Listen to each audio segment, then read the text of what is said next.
This right here is one of my favorite stories. I haven't heard it all, but I've heard enough.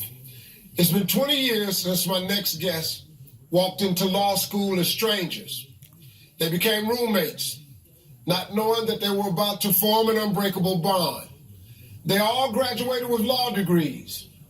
In the 2 decades since, not only has their sisterhood gotten stronger, but all 4 of these women are now judges.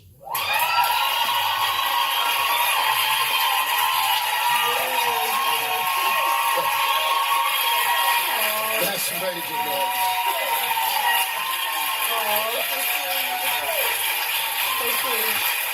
And that's proving, everybody, that nothing in life is impossible. Please put your hands together for judges Teresa, Keisha, Camille, and Shamika. Yeah. This story right here, man. This is an amazing story. This is crazy. Yeah. Okay, 3 of you are now judges in North Carolina. Correct. Mm-hmm. And Keisha, you're based in Georgia. Correct. Keisha, everybody else is in North Carolina. Yeah. How do you ladies keep your friendship strong with the jobs that you have and the distance you have between you? I love to travel to see my girls. So I will get on a plane for 2 hours. I will drive for 6 hours to North Carolina. I have 4 kids, so any opportunity I can to get away and get a little me time on the table. And when I get that opportunity, then I come and see my girls. I can certainly relate to that. I have children as well. Love them very much. Love you babies. But getting away and seeing the girls is powerful. And it's strengthening for the group and for yourselves individually. And you have to remember, we've been together 20 years. Mm-hmm. So that's a relationship that's built to last. And when we get together, we can go months, sometimes years apart. But when we get together, it's seamless. Mm-hmm. We get right back and it's never as if we've been apart. Did you all of you want to become judges? Honestly, I would say this. We had no idea. In law school is tough. We just wanted to pass the bar and graduate. Yeah. Yes. Camille came first, then Teresa, then Keisha, then me. So what is it that inspired you to become judges? I wanted to be a judge since I was 14. There was a paper that I had to write in my English class, and my high school librarian, Mrs. Judy Saratella, she introduced me to Thurgood Marshall. I researched him, his life, his career, all of his milestones, and I said I'm going to be the first African-American woman to sit on the United States Supreme Court. That was 29 years ago, and we still don't have an African-American woman on the United States Supreme Court, so the position is still up. They're waiting on you. I'm here, ready. What do you all want people to know when they see you as a judge sitting there on the bench? When people see me as a judge on the bench, I want them to know that I'm compassionate and merciful.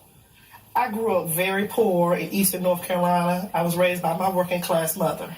And I will say this, that my mother missed some bills, but we didn't miss no meals. Because she understood how to show me love. And so when people look at me, I want them to know that if I can, so can they. That's right. Okay, I want to hit the reach woman.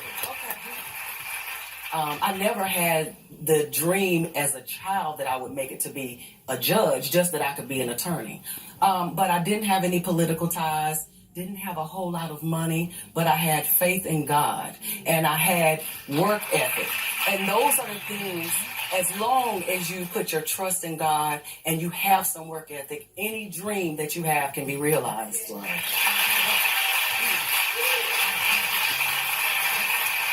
I want people to know that when they see me on the bench, that anything that they can dream can be a reality. I remember a time I was sitting on the bench and a little African-American boy stuck his head in the courtroom and he said, "She is black." Because he had never seen an African-American in that position.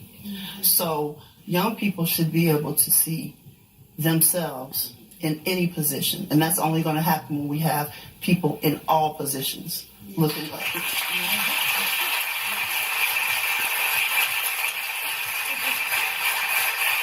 On that point, Steve, about young people being able to see themselves, I'll say when I was young, I can't think of one person other than my parents who would have said, that girl is going to be a judge. Not because I lacked the intelligence, I had all A's, but I was lacking in the confidence, the ability to believe in myself, the assertive nature. I had none of that as a child. That all came as an adult. So I want young people, when they see me, to know you don't have to be what you are trying to be in the future. There's a process that comes along with that, a transformation, and you can grow into that butterfly or whatever it is you're trying to be, but you have to go through the process first. Wow. So let me go. I hear the